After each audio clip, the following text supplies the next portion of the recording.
Our lives are the sum of our choices.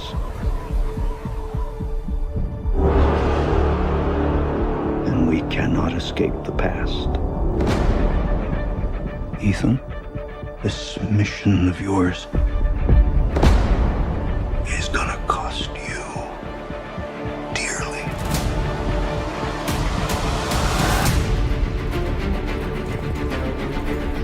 The world is changing. Truth is vanishing. War is coming. It's been a long time, friend.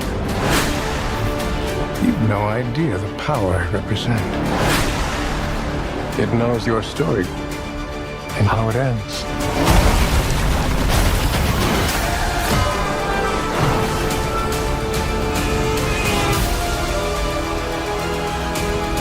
Listen to me. The world's coming after you. His fate is written. Shall we write yours too? If anything happens to them, there's no place that I won't go to kill you. That is written.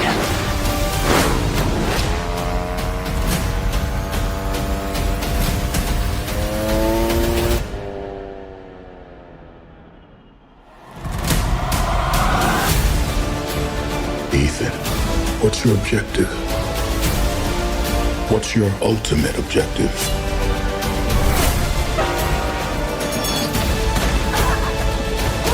Your life will always matter more to me than my own.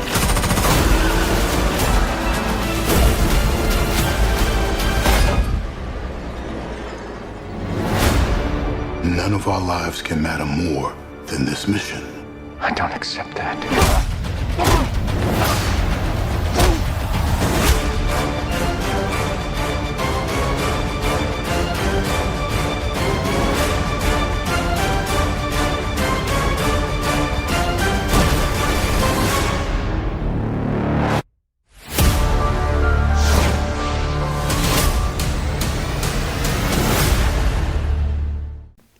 We all share the same fate. This was yet another intelligent, insane, and incredible installment in a series that keeps raising the bar higher with every film, even if this one in particular is fairly incomplete. Excitement for this film had been pretty sky high ever since Fallout hit theaters back in the summer of 2018. This franchise has never failed to impress, but ever since Ghost Protocol graced the big screen, Cruise and his series have been pushing the boundaries of what action films are capable of. Fallout set such a ridiculously high bar, and I walked out of that film in complete and utter awe. I had no idea how Cruise and McQuarrie would ever top it. This has been one of my favorite movie franchises for nearly 2 decades now. The original film from Brian De Palma established the world, tone, and characters of what this series would come to be known for. The second film, directed by John Woo, was a glorious concoction of explosions, white doves, and excessive slow motion. The third film, directed by J.J. Abrams, made things incredibly personal and provided one of the series' best villains in Philip Seymour Hoffman's Owen Davian. Ghost Protocol, directed by Brad Bird, really established the team dynamic and went larger than life with those action set pieces. The biggest one being, obviously, the Burj Khalifa climb, of course. Rogue Nation, directed by Christopher McQuarrie, went even harder with the action while introducing some new players into the game and creating another memorable villain in Sean Harris's Solomon Lane. Fallout, also directed by Christopher McQuarrie, raised the bar to astronomical heights, provided an excellent story, and became one of the greatest action films ever made. That, of course, brings us to this 7th installment, also directed by McQuarrie, in the franchise and first part of the planned Dead Reckoning duology. Going into this, I was wildly excited, but also curious as to how the crew would somehow surpass Fallout, as impossible as that idea seemed. Well, the short answer is they didn't. At least not in my opinion, anyway. That's not to say that this is bad by any means, because it's incredibly far from that. This is an excellent movie in its own right. I just don't feel as though it ever quite reached the enormous heights that Fallout had set. That said, it is in my top 3 of the series as a whole.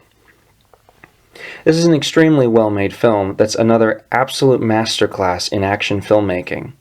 Everything I love about this series is present here. The intriguing story, the engaging characters, the clever humor, and the massive action set pieces. It's all here, and it's all top-tier material. The stakes have never been higher because this time they're actually world-threatening level. This time, Ethan and his crew are up against the Entity, an all-knowing, highly intelligent artificial intelligence that has the ability to manipulate virtually anyone and control nearly everything. It's a startlingly realistic approach to AI, and one that will no doubt have lasting effects on the series going forward. Nearly everyone is back, and they're all giving their absolute best. Cruise is just as electric as he's ever been on screen. Ferguson is still incredibly badass. Peg and Rames are still highly reliable allies. Kirby proves to be more than a one-trick pony, and even Cerny's Kittredge returns from Brian De Palma's 1996 original. As for our newcomers, Haley Atwell wildly impresses as Master Thief Grace. Palm Clementif is scary good as relentless assassin Paris, and Morales' Gabriel immediately feels like a very real threat that's hell-bent on enslaving the human race and becoming a technological god of sorts. He didn't wow me as a new villain, but he certainly has potential to, once Part 2 finished up its story. As always, the action scenes deliver in spades. A tense shootout in the deserts of Yemen, a hilarious and heart-pounding handcuffed car chase on the streets of Rome, white-knuckle fistfights in the tight alleys of Venice, and that heart-stopping bike jump / free fall accompanied by a jaw-dropping train crash sequence both in the mountains of Austria that reminded me of Uncharted 2 in all the best ways and had my heart racing a mile a minute. The cinematography and musical score were also both fantastic. This is now the most expensive, or was at the time, most expensive Mission Impossible movie to date, and in turn, the most expensive film of Cruise's career. Only second to Final Reckoning. Well, it definitely shows regardless. The money is absolutely on the screen here. This film looks and sounds amazing. I'll just touch on a few minor nitpicks I had with it and why it isn't number 1 for me. The 2-hour and 43-minute runtime never feels nearly as long as it should, but despite only being about 20 minutes longer than Fallout, it isn't paced as well. I felt like there were less action scenes and more exposition dumps in between this time around. The exposition was necessary, but a few scenes definitely could have been trimmed down a bit more. I also didn't love what they did with a certain character in this one, even if it was kind of inevitable at the end of the day. All of that being said, this is still a phenomenal film and probably the best movie of the 2023 summer movie season. I really don't see anything surpassing it, continuing to surpass it, what have you. Despite being the first half of a 2-part story and a little drawn out at times, this still manages to feel like a relatively complete experience, all things considered. There's enough bang for your buck, and I really don't see anybody walking away disappointed. True to the franchise it's a part of, this absolutely delivered. I give Mission Impossible Dead Reckoning 5 out of 5 stars. Thank you so much for listening.